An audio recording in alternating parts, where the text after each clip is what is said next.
Assalamualaikum warahmatullahi wabarakatuh. Bismillahi alhamdulillah wassalatu wassalamu ala rasulillah Sayyidina Muhammad ibn Abdillah wa ala alihi wa sahbihi wa mawala. La hawla wa la quwwata illa billah, amma ba'd. Yang saya muliakan para kiai, bunyai, para gawakis dan nawani, seluruh pengurus Musa Forum Silaturahim Surabaya yang hadir, yang insya Allah dirahmati Allah. Amin. Alhamdulillah, pagi ini saya memang sengaja hadir dan wajib hadir. Saya matur ke Gusolah, kalau nggak pembukaannya, penutupannya. Nah, kemarin susah mengatur jadwal karena job-joban terlampau banyak. Sampai malam. Akhirnya tadi saya tinggal Kongres Muslimat karena diminta Bu Khofifah datang di JX. Karena ini saya tidak bertugas apa-apa, jadi saya pamit gak ikut. Dihadiri Pak Prabowo insya Allah nanti dimulai jam 10 pagi. Mudah-mudahan pertemuan kita dibarokai Allah, dan ke depan FSAS semakin berkah, semakin jaya, dan semakin dirasakan manfaatnya, khususnya untuk para hafidh-hafidh Surabaya dan pada umumnya untuk umat Islam. Teman-teman sekalian, saya memantau ya bahwa FSAS ini dibawa ke pemimpinan Gus Sholahuddin dan timnya panjenengan ini itu tambah bagus, tambah berkembang, tambah jos. Tepuk tangan dulu.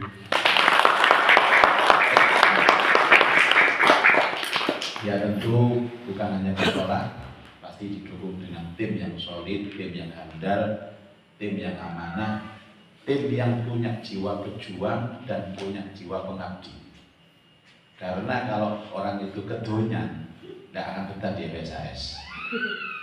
Kailing nomane nek sampean kedonyan hanya ingin sesuatu yang sifatnya dunia, tidak akan betah. Sehingga saya memberikan apresiasi kepada panjenengan ini orang-orang hebat, orang-orang kuat, orang-orang yang memang orientasi hidupnya untuk mengabdi dan berjuang. Orang yang cerdas itu orang yang berpikir masa depan ya. Kita ini selalu mengatakan kalau kita ini noto agamanya Allah, nanti hidup kita ditoto sama Allah. Anak-anak kita juga ditoto sama Allah. Ini pantauan saya Gus Bowo. Yang kedua memang pengurusnya tambah makmur. Terbukti mungkin kalau ada timbangan bisa diuji coba. Ya, berat badan masih nambah. Makmur itu juga bisa dilihat dari bagaimana kiprah di masyarakat. Tadi ada sedang ada yang owner travel, ada yang owner A, owner U. Masya Allah. Dan saya kira ini bukan hal yang kebetulan, tapi ini mata rantai dari sebuah efek yang sudah kita perjuangkan. Berjuangnya di FSAS, dapatnya dari pintu yang lain. Itu paling enak. Karena orang itu diuji keikhlasan dengan cara seperti itu. Misalnya ada orang itu yang selalu mengeluarkan, tapi dia tidak mendapatkan balasan dari itu, tapi dari yang lain. Itu paling enak. Yang paling tidak terjaga hati itu kayak hataman. Sampean hataman kalau diupload, itu nilai keikhlasannya itu 0, sekian persen. Angel kalau hataman ikhlasnya. Oh, aku ini ngomong ini ya pelaku, karena masih dikasih. Orang itu ibadah ikhlas, konsepnya itu ibadahnya di sini, dapatnya di sana. Jadi seolah-olah antara amannya dengan yang didapatkan itu nggak ada hubungan, nggak nyambung, dan itu pasti ikhlas. Makanya mengabdinya di FSAS, perjuangannya di FSAS, biarlah nanti dapatnya dari yang lain. Justru di panjenengan oleh ke FSAS, saya nggak yakin pasti gak ikhlas, karena nampak. Karena nampak. Atau begini, karena kita hafal Quran ya, ngapunten, amplopnya didi. Dadak metu teko khataman, nemu duit. Nah, tapi seolah-olah nemu duit itu tidak ada hubungan sama khataman. Padahal kalau kita berpikir bisa jadi kita nemu uang banyak itu ya gara-gara khataman tadi. Dan ini saya pikir yang harus kita bangun di hati supaya kita lebih semangat lagi berbesaris. Misalkan ada yang rutin umroh, ini siapa? Gus Saifuddin kan masih di sana. Bisa jadi karena kita ngerambut besaris, Allah Ta'ala buka pintu jalan umroh.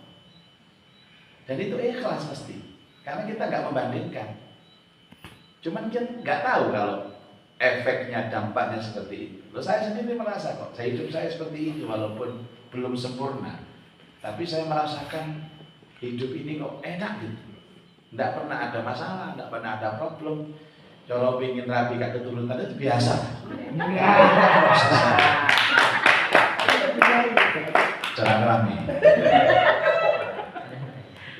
Tapi coba, ini keturunan, ini keturunan, ini keturunan. Saya kemarin seminggu yang lalu dari umroh. Sebelumnya mantu, sebelumnya umroh. Ini besok sudah mau ada. Jadi seolah-olah Allah membuka jalan. Saya berpikir enggak, apa mungkin Allah membuka jalan tanpa sebab? Ini enggak mungkin.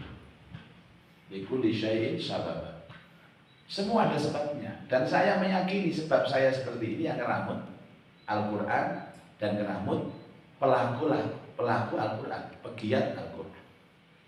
Saya berharap kalimat ini bisa panjenengan selami sehingga panjenengan di FSAS ini semua. Ya, biarlah kita berjuang di sini, biar berkorban di sini, ngetok nang gini oleh teko kalian. Teman-teman sekalian, saya 3 kali dipanggil oleh Bu Khofifah ya terkait dengan acara Khatmil Quran di rumah beliau. Jadi beliau, cuman saya ini Masya Allah, Pak Yai Muzaki tidak boleh datang. Karena beliau merasa saya itu nggak bisa khataman gitu. Bisanya ceramah, bisanya istighosah, zikir. Jadi saya sudah 5 kali ini khataman di beliau itu saya bagi rata. Saya tidak boleh datang. Tidak boleh, Bu saya datang tapi gitu. Buat urusan jenengan bosan dugi. Sebenarnya jenengan bagian dari hafid. Nah, cuman beliau mempersyaratkan memang harus mewakili pondok. Kemarin sudah saya telepon Yai Wasid, Gus Wasid, saya telepon Gus Badri, saya telepon Gus Fuad, saya juga menghubungi Gus Solah sebagai perwakilan penilai, terus yang putri punya Aminah, punya saudara lewat adik saya Fatimah, biar simpel saya waktu itu umroh. Tapi saya tidak boleh datang. Sebagai bagian dari hafid. Dalam dialog itu Gus Fawaid juga yang mewakili pondok. Terus kemarin Gus Ali Sirojuddin juga sudah saya hubungi. Tinggal nanti siapa. Tapi pesertanya boleh siapa saja Gus. Yang penting ini mewakili. Karena ibu itu kelihatannya akan memberdayakan pesantren tahfidz di Jawa Timur.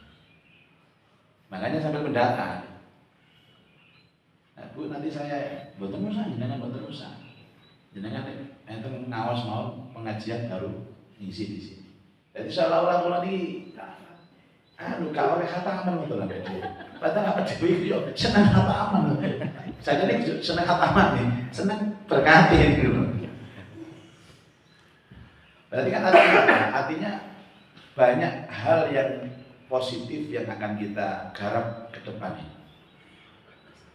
Banyak hal positif yang kita garap di depan ini. Kemarin hari Jumat saya diundang ke Gerahadi untuk tasyakuran penetapan beliau gubernur dan Pak Emil sebagai wakil gubernur. Besok tanggal 20 itu ada pelantikan di Istana Negara dan ada tasyakuran. Saya tidak ada kabar dulu, yang dulu itu minta 100 hafid dulu di Gerahadi. Ini belum ada kabar ya, harap ya. Tapi ya pastilah akan saya menjadi nomor 1 yang akan saya tanyakan, Bu ada lembaga khusus Bu di sini Bu, ada Jamiyah Hafid FSAS. Beliau menjawab sementara pondoknya dulu aja Pak Yai, pondoknya dulu. Itu yang kemarin sempat teman-teman sudah sebagian yang sudah hadir di tempat beliau. Dan insya Allah ini nanti kalau sudah pelantikan pasti banyak jadwal ke sana. Tapi ya saya itu tidak boleh gitu. Ke sana tidak boleh. Jangan boleh. Dikira dari kayak Jakarta aman deh. Kita itu hidup dulu pertama kali ya dari Khatam. Nah, saya berharap tetap istiqomah, tetap semangat, dan terus ide-ide yang cemerlang itu kita upayakan supaya bisa dilanjutkan lagi. Itu dalam aspek organisasi. Dalam aspek pemberdayaan teman-teman sekalian, ya tentu kita terus mensupport ya kawan-kawan yang punya potensi-potensi apapun, karena ini kan kebutuhannya banyak. Jadi orang hafal Quran ini kan tidak hanya bergelut tentang ilmu Al-Quran, kan banyak juga ini yang paling viral ini yang sudah merambah ke dunia umroh dan haji, luar biasa ya. Jadi kalau dihitung pengurus FSAS atau anggota FSAS itu yang berkecimpung di travel yang berbeda itu sekitar ada lebih dari 10 travel. Ini luar biasa. Dan sekarang Surabaya Mekah, Surabaya Madinah itu seperti hanya Benowo Banyurin, kayak dekat gitu. Nah, potensi-potensi ini bisa kita manfaatkan, tapi ya dengan sistem yang baik, karena itu sudah ranah dunia. Saya tidak tahu bagaimana caranya. Sekarang sudah banyak berkembang, dulu begini. Perasaan dulu itu tidak ada yang berkecimpung di travel kecuali saya. Tahun 2003, 2004 itu tidak ada hafid yang berani masuk ke travel, tidak ada. Karena mereka merasa travel ini mungkin dunia dan saya ini akhirat. Pokoknya zaman biyen itu hafid itu kayak malaikat maut. Tapi akhirnya sekarang merambah, semuanya masuk ke, dan itu sangat positif. Pemberdayaan ini sangat positif dengan tidak mengurangi kualitas hafalan kita dan kualitas kegiatan sehari-hari kita untuk mengajar maupun khatam. Ini monggo ditingkatkan karena ini jaringan yang luar biasa. Tadi kalau ini ya bingung, iki konco iki dari travel, konco iki dari travel, melok sing ndi kabeh nawari lagu murah kabeh. Akhirnya travel dhewe ya. Aman. Terus hafidhah ya, yang ketiga hafidhah juga punya jamiah sendiri tapi tidak ada masalah. Jamiah Hafidhah Surabaya tetap bersinergi dengan Forum Silaturahim Hufat Surabaya. Bukan ada masalah. Kita tidak pernah ada istilah persaingan, tidak ada istilah. Kalau itu kompetitor itu yang positif ya, fastabiqul khairat. Saling bersinergi. FSAS harus siap membuka diri untuk berhubungan dengan siapapun, untuk berkomunikasi dengan siapapun, untuk bekerja sama dengan siapapun. Nah, kalau piyambak sekarang itu sudah mulai keluar dari zona aman lingkungan hafid. Seperti saya sudah misalkan sering ke lembaga-lembaga yang kadang-kadang tidak ada hubungan dengan kita, tapi kaitannya juga erat. Misalkan saya sekarang diminta Al-Falah, ya kan? Diminta Al-Hikmah.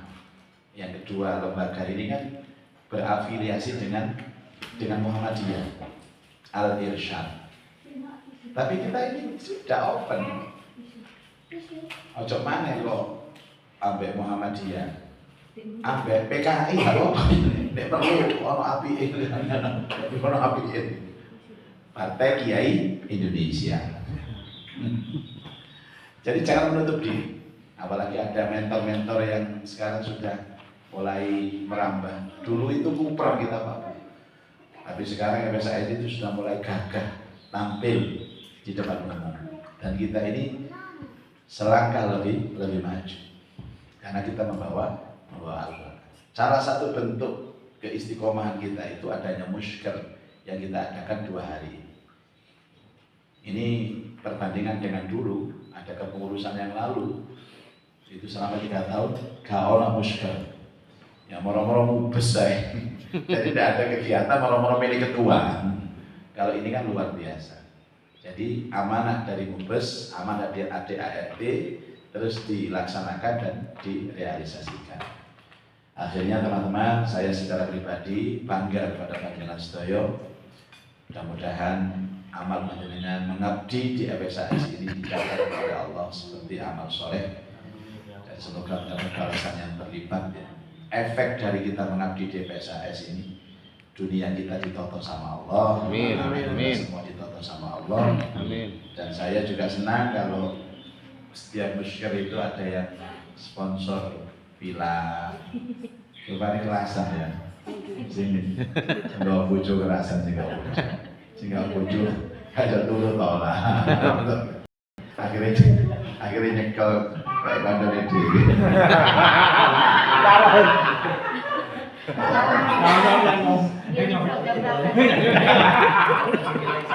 Waktu saya merasa satu, masya Allah. Terus nasrul satu gitu. Masya Allah. Sekarang ya, orang gratisan. Masya Allah. Saking nganggure Nggih, matur suwun ingkang sampun support panggonan iki. Seandainya saya ndak ada kegiatan saya nginum sini juga. Monggo, Gus. Mungkin tiang-tiang boleh kalau tak boleh jadi. Terutama